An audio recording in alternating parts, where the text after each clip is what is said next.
മലപ്പുറം ജില്ലാ വിഭജനം അനിവാര്യമെന്ന് SYS സംസ്ഥാന സെക്രട്ടറി അബ്ദുസമദ് പൂക്കോട്ടൂർ. ജനസംഖ്യാനുപാതികമായും ഭൂവിസ്തൃതിക്കനുസരിച്ചും മലപ്പുറം വിഭജിക്കേണ്ടതാണ്. വിഭജനം എങ്ങനെ വേണമെന്ന് സർക്കാർ നിയോഗിക്കുന്ന കമ്മീഷൻ തീരുമാനിക്കട്ടെ എന്നും അദ്ദേഹം പറഞ്ഞു. യഥാർത്ഥത്തിൽ ജില്ലാ വിഭജനം തന്നെയാണ് വേണ്ടത്.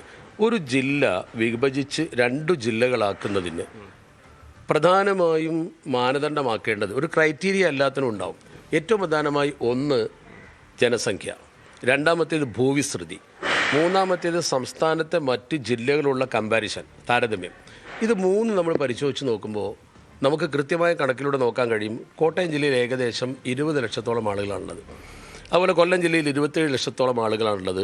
പത്തനംതിട്ട ജില്ലയിൽ 12 ലക്ഷത്തോളം ആളുകളാണുള്ളത്.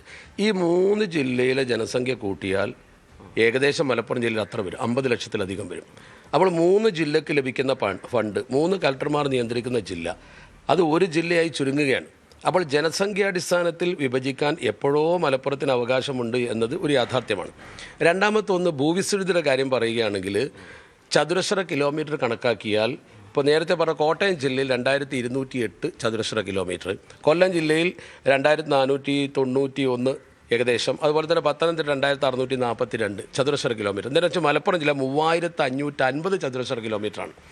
അപ്പോൾ അത്രയും വലിയൊരു ജില്ല വിഭജിക്കേണ്ട ആവശ്യം വളരെ നേരത്തെയുണ്ട്. അപ്പോൾ ഇത് രണ്ടും നമ്മൾ ജനസംഖ്യ, ഭൂവിസ്തൃതി. ഇനി മറ്റൊന്ന്, ഇതിൽ തന്നെ മറ്റു ജില്ലകളുടെ താരതമ്യം വന്നു കഴിഞ്ഞു.